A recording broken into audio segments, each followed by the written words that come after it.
마리아의 순종이라는 제목으로 말씀을 전하도록 하겠습니다.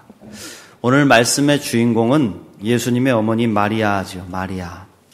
이 마리아에게 천사가 나타나서 예수님을 잉태하게 될 것이고 출산하게 될 것이다. 이런 사실을 알려주었다. 이게 오늘 말씀에 나오는 아주 극적인 장면입니다.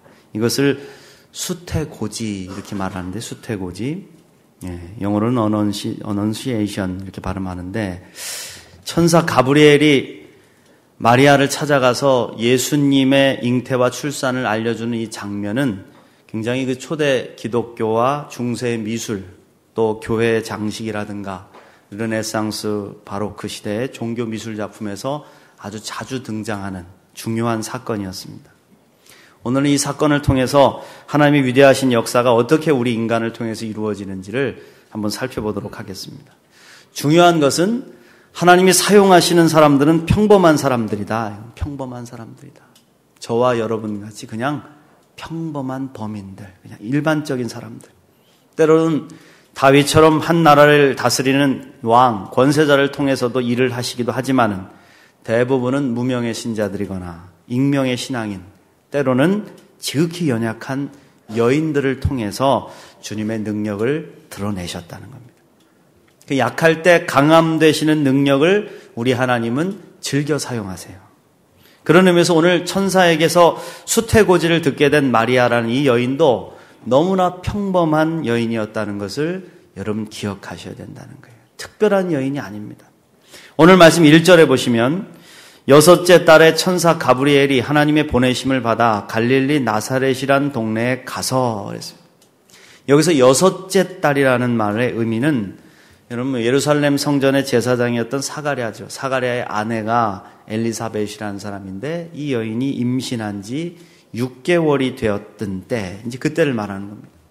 사가랴가 나이가 많았고 엘리사벳도 나이가 너무 많아서 이미 아기를 가질 수 없다. 그렇게 이제 불가능하다. 그렇게 인간으로서는 판명을 받은 사람들이었죠. 그런데 그녀가 아이를 갖게 되는 기적 같은 일이 일어났고 아이를 갖고 6개월이 지났다는 거예요. 천사 가브리엘은 이 마리아에게 보다도 먼저, 마리아에게 나타나기보다도 먼저 제사장이었던 사가랴에게 나타나서 이 엘리사벳의 잉태 소식을 알렸었습니다. 그런데 사가랴는 믿지 못했죠. 그래서 하나님은 사가랴가 말을 못하도록 혀를 굳게 하셨습니다. 엘리사벳이 임신한 지 6개월 되었을 때 천사 가브리엘은 이제 마리아를 찾아서 갈릴리 나사렛이라는 동네로 갑니다. 천사가 이동을 해 가는 거예요. 나사렛이라는 동네는 예루살렘으로부터 북쪽으로 약 13km 정도 떨어졌대요. 예루살렘에서 13km 정도면 그렇게 큰 먼 거리는 아니지만은 여기는 구약 성경 어디에도 언급된 적이 없을 만큼 작은 시골 동네였습니다. 사람들은 나사렛이 어딘지 몰랐어요. 주목하지도 않았습니다. 그래서 요한복음에 보면 나다나엘이라는 사람이 나사렛에서 무슨 선한 것이 날 수가 있겠느냐 그렇게 말을 했는데 이게 바로 나사렛에 대한 당시 사람들의 인식이었다는 겁니다. 그만큼 작고 초라하고 보잘것없는 동네, 기억조차도 하지 않는 동네. 그런데 그렇게 평범하고 주목받지 못하는 동네에 마리아가 살고 있었다. 그것도 요셉이라는 한 남자와 정혼한 상태였다고 성경은 말씀하고 있습니다. 오늘 27절 말씀부터 보십시오. 27절부터 보시면 다윗의 자손 요셉이라 하는 사람과 약혼한 처녀에게 이르니 그 처녀의 이름은 마리아라. 여러분 유대의 관습에서 있어서 약혼은 결혼만큼 중요한 것입니다. 그 약혼식을 깨뜨리려고 하면 이혼 절차와 유사한 과정을 거쳐야만 했어요. 보통 결혼하기 1년 전에 약혼을 했습니다. 그 약혼을 통해서 거의 부부관계로 인정을 해줬지만은 절대로 결혼 전까지는 합방을 해서는 안 됐어요. 합방해서는 안 됐습니다. 당시 유대의 풍습에 의하면은 보통 여성들이 13세 무렵이 되면 정혼을 했다고 합니다. 13살. 13살 어떤 일을 하고 계셨어요? 여러분 13살 때 뭘 했습니까? 얼마나 어리고 꿈이 많은 시절입니까? 그런데 그런 어리고 어린 소녀 앞에 빛나는 광채를 가진 천사가 나타났으니까 얼마나 무섭고 두려웠겠어요. 기절하지 않은 것만도 다행이지 않겠습니까? 너무나 무서워서 엎드려서 제대로 얼굴도 들지 못했을 겁니다. 가브리엘은 마리아를 진정시키고 말씀을 전합니다. 28절 말씀에 그에게 들어가 이르되 은혜를 받은 자여 평안할지어다. 주께서 너와 함께 하시도다 하니 처녀가 그 말을 듣고 놀라 이런 인사가 어찌함인가 생각하며 천사가 이르되 마리아여 무서워하지 말라. 내가 하나님께 은혜를 입었느니라. 할렐루야.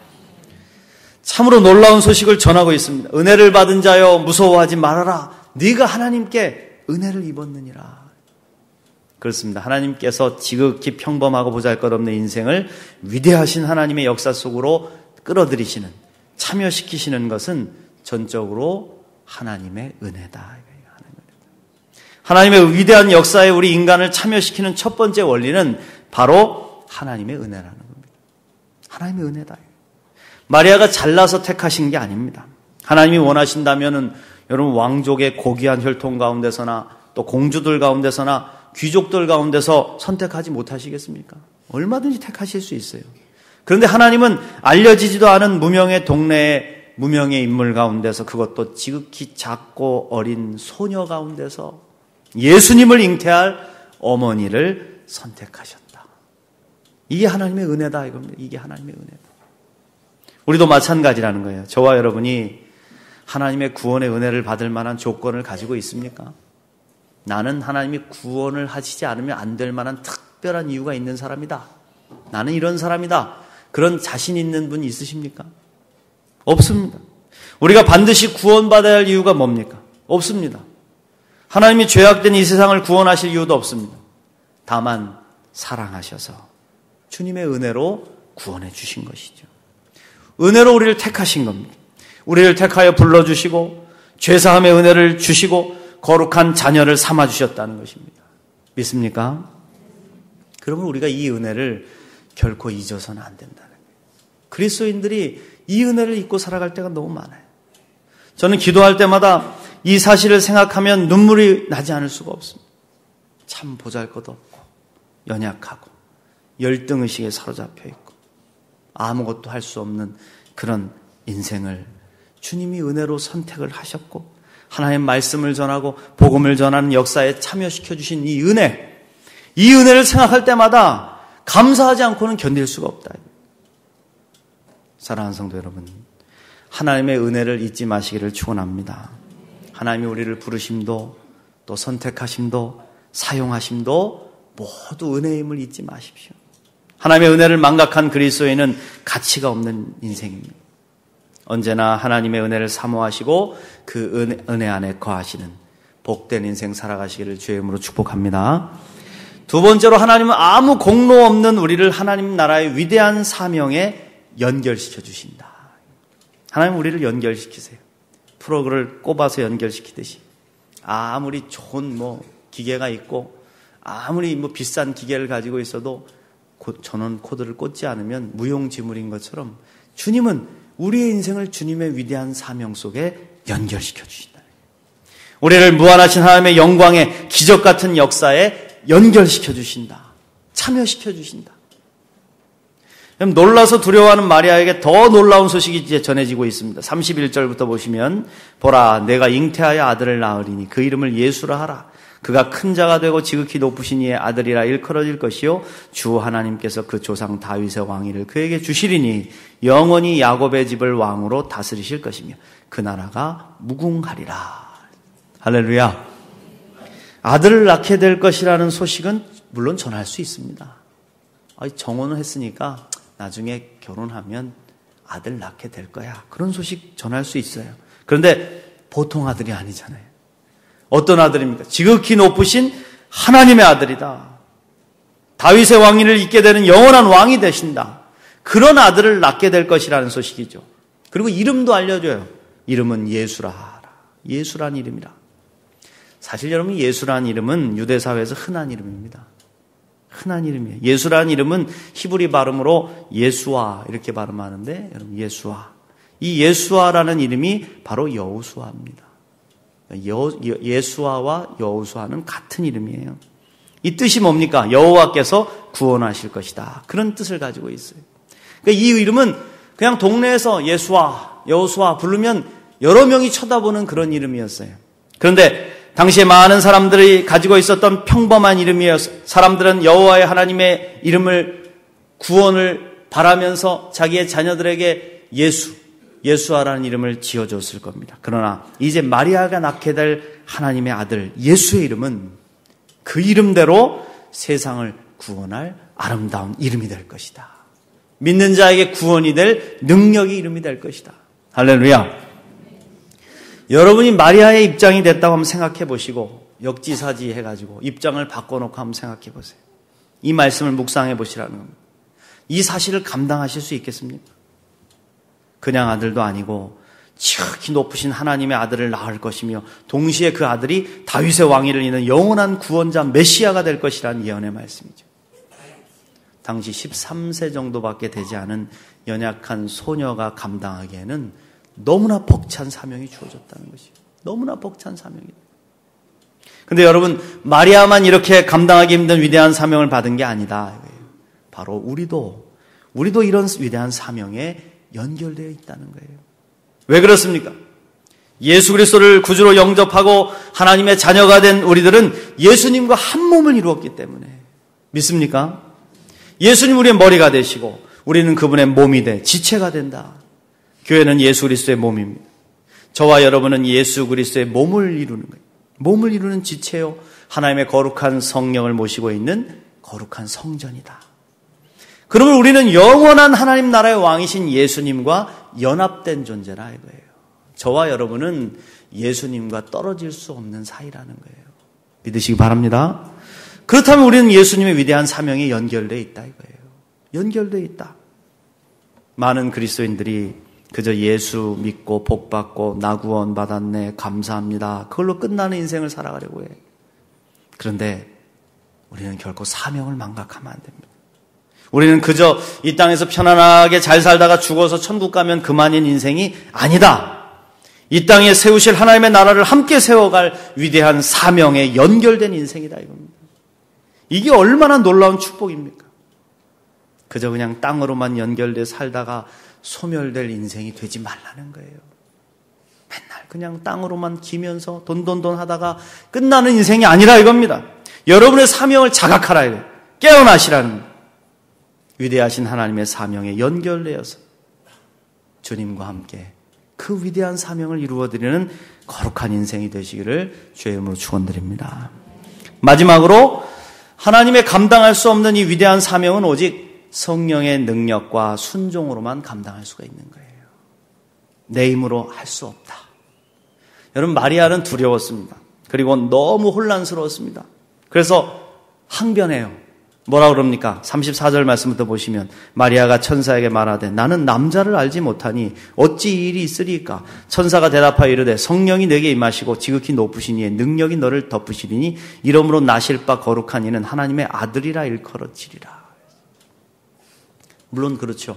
아까도 말씀드렸듯이 정혼을 했다고 해도 절대로 합방이 허락되지 않는 상황이고 그래서 마리아는 남자를 알지 못하는 여인이었어요. 그런데 어떻게 아기를 낳을 것이며 그것도 지극히 높으신 하나님의 아들을 어떻게 낳냐 이거예요. 불가능합니다. 인간의 능력으로는 불가능. 가능성 0%. 인간이 어찌 하나님의 아들을 낳을 수 있겠습니까? 우리는 하나님의 위대한 구원의 역사를 이룰 수 없습니다. 그러나 하나님의 성령은 하실 수 있다. 성령의 능력, 하나님의 거룩한 능력이 우리 위에 덮이면 이 모든 역사를 이룰 수 있다는 거예요. 믿습니까? 그렇습니다, 여러분. 하나님의 위대한 역사는 우리 힘으로 하는 게 아니다. 하나님의 능력으로 행하는 거예요. 하나님의 능력으로. 절대로 여러분 주님의 일을 행하면서 이 사실을 잊지 마십시오. 내 힘으로 한다 생각하면 여러분 지쳐서 다 쓰러지고요. 다 포기합니다. 그러나 하나님의 능력으로 행한다는 사실을 잊지 않으면 할 수 있어요. 끝까지 할 수 있어요.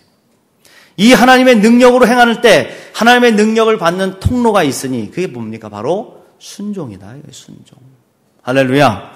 주의 말씀을 듣고 아멘하고 순종하면 된다는 겁니다. 순종하면 된다. 이루신다. 사실 우리가 하나님의 위대한 역사를 이루고 싶다고 말로는 고백을 하지만은 말씀에 순종하지 못할 때가 참 많지 않습니까? 그래서 하나님은 이루시고 싶어 하시지만 우리가 불순종하기 때문에 그 위대한 역사 속에 참여하지 못할 때가 많지요. 하나님의 위대한 역사는 언제나 말씀의 순종함으로 이루어지기 때문에, 더 정확하게 말하면 말씀의 순종함으로 우리는 하나님이 이루시는 놀라운 역사에 참여하게 된다는 거예요. 거기에 연결될 수 있다는 겁니다. 오늘 말씀 37절부터 보십시오. 대저 하나님의 모든 말씀은 능하지 못하심이 없느니라. 마리아가 이르되 주의 여종이오니 말씀대로 내게 이루어지이다 하매 천사가 떠나가니라. 할렐루야. 여러분, 그렇습니다. 마리아는 두렵고 무서웠어요. 하나님의 말씀을 내가 이룰 수 있을까 걱정됐어요. 그러나 그 말씀을 신뢰했습니다. 그리고 그 말씀대로 순종할 것임을 고백했습니다. 하나님의 말씀대로 자신에게 이루어질 것을 받아들인 것이죠. 그리고 하나님은 마리아의 이 순종을 통해서 하나님의 위대한 인류 구원의 역사를 그녀에게 연결시키신 것입니다. 마리아는 마침내 예수님을 잉태하게 되고 예수님을 낳게 되는 놀라운 축복을 받게 된 줄 믿습니다. 인간으로는 감당할 수 없지만 하나님이 하셨다. 사랑하는 성도 여러분, 하나님은 예전이나 지금이나 동일하게 기뻐하시는 일이 있습니다. 그럼 바로 하나님의 자녀들이 주님의 말씀을 잘 듣는 것이죠. 그래서 구약 성경에 보면 하나님 말씀하실 때 이스라엘 향해서 항상 하시는 말씀이 있어요. 앞에 붙이시는 게 있어요. 뭡니까? 들으라 이스라엘아. 쉐마 이스라엘. 들어라. 이거예요. 들어라. 우리는 누군가 주의를 끌 때 뭐라 그래요? 좀 봐요. 나 좀 봐. 나를 보세요. 그러잖아요. 자꾸 보라고 하지만은 하나님은 들어라 그러십니다. 들어라. 좀 들어라. 그래서 우리 기독교를 여러분 귀의 종교라고 하는 거예요. 세상에 많은 종교들은 눈으로 보려고 하는 눈의 종교가 있어요. 눈으로 보고 자꾸만 보려고 확인하려고 하는데 우리 기독교는 귀로 듣고 마음으로 믿는 종교라. 듣는 종교, 귀의 종교. 그래서 우리 기독교를 하나님의 말씀을 듣는 귀의 종교라 말하는 거예요. 하나님 당신의 모습을 보여주시지 않고 말씀으로 인도하세요. 하나님 말씀으로 우리를 인도하시잖아요. 주님을 보면 죽습니다. 우리는 보기를 원하지만 하나님 듣기를 원하신다. 믿습니까? 왜 그렇습니까? 하나님 말씀으로 세상을 창조하셨을 뿐만 아니라 말씀이 육신이 되어 이 땅에 오셨기 때문이에요. 그래서 주님은 들어야 돼. 그래야 알 수 있어요. 또 구약 성경과 신약 성경의 이 말씀을 통해서 오늘도 우리를 구원하시고 인도하고 계신다. 그래서 우리 기독교에서 가장 중요한 것이 하나님의 말씀이에요. 여러분 괜히 저기 위에다가 하나님의 말씀인 성경책을 펴놓은 게 아닙니다. 말씀을 듣고 그 말씀에 순종함으로 주님께 구원을 얻고 주님의 위대한 일을 이루기 때문에. 할렐루야. 구약 성경에 보면 사울이 아말렉과 전쟁하는 장면이 나오잖아요. 늘 순종에 대한 말을 할 때 이 말씀을 쓰시는데 하나님 사울 왕에게 사무엘 선지자를 통해서 말씀하셨어요. 아말렉과 전쟁에서 승리할 텐데 승리하면 아말렉 족속을 하나도 살려두지 말고 멸절시키되 족속뿐만 아니라 그들의 가축까지도 다 멸절시키라. 그런데 사울과 일부 백성들이 욕심이 생겼습니다. 아말렉 족속은 다 멸절시켰지만은 그들의 가축을 보니까 너무 튼튼하고 잘생겼어요. 보기 좋아. 갖다 잡아먹고 싶기도 하고 가져가면 팔아서도 돈을 많이 벌 수 있겠어요. 이걸 어떻게 했어요? 살려서 가져온 겁니다. 이 사실을 알게 된 사무엘 선지자가 사울 왕을 책망했잖아요. 어찌하여 하나님의 명령을 듣지 않으셨습니까? 그래서 핑계를 댑니다. 이거 다 하나님께 제사 지내려고 가져온 제물들입니다. 하도 좋은 물건들이라 하나님께 제사 지내려고 가져온 겁니다. 남겨둔 겁니다. 그때 사무엘이 말하죠. 여호와께서 번제와 다른 제사를 그의 목소리를 청종하는 것을 좋아하심같이 좋아하시겠나이까. 순종이 제사보다 낫고 듣는 것이 순양의 기름보다 낫습니다. 할렐루야. 하나님 우리가 아무리 위대한 예배를 드리고 많은 예물을 가져다가 드린다고 해도 말씀을 듣지 않으면 기뻐하시지 않습니다. 순종하지 않으면 기뻐하시지 않습니다. 순종하지 않는 그 어떤 것도 하나님은 별로 달가워하지 않는다. 사랑하는 성도 여러분, 여러분 하나님 말씀에 얼마나 순종하고 살고 있습니까?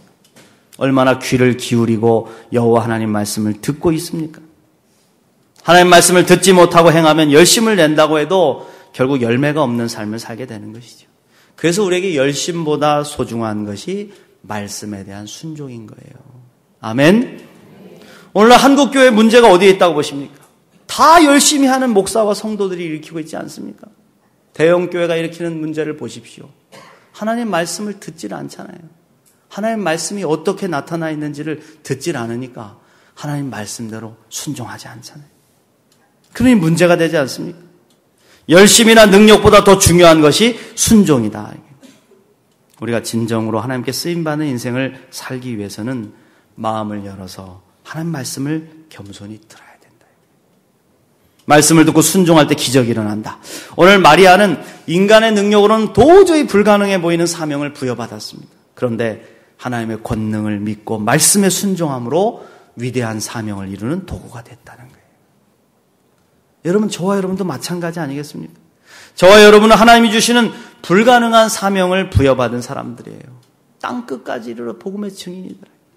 모든 영혼으로 하는, 모든 민족으로 하는 제자를 삼아서 그들을 하나님의 거룩한 자녀로 변화시켜라. 어찌 보면 우리 인간의 생각으로 볼 땐 불가능한 것 같아요. 우리 자신을 보면 너무 보잘것없고 연약하잖아요. 죄도 많고 탈도 많고 상처도 많고 아픔도 많은 인생이기 때문에 그래서 못할 것 같습니다. 그러나 마리아처럼 믿고 순종하면 하나님의 기적 같은 역사에 연결되게 된다. 할렐루야. 성탄절은 여러분 놀고 기뻐하고 즐기는 절기가 아니라 결단의 절기입니다. 결단의 절기.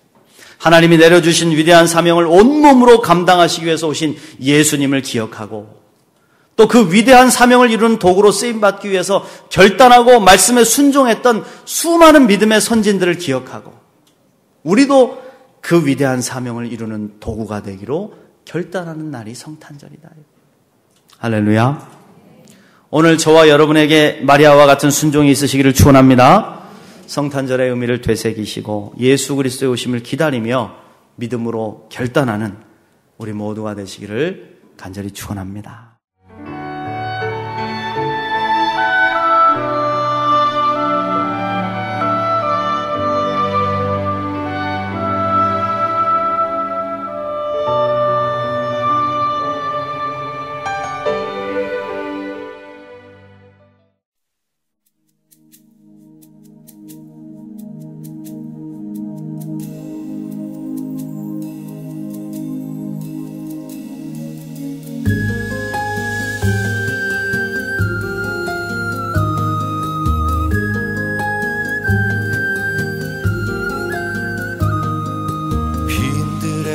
마른 풀같이 시들은 나의 영혼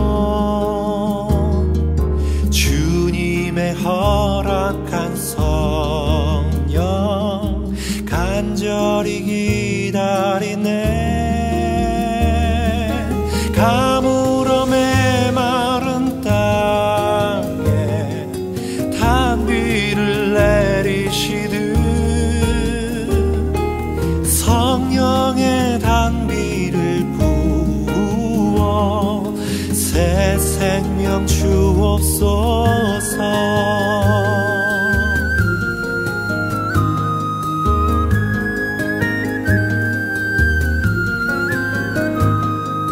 반가운 빗소리 들려 산천이 춤을 추네. 봄비로 내리는 성령 내게도 주옵소서. 가물어 메마른 땅에 단비를 내리시듯 성령의 단비를 부어 새 생명 주옵소서.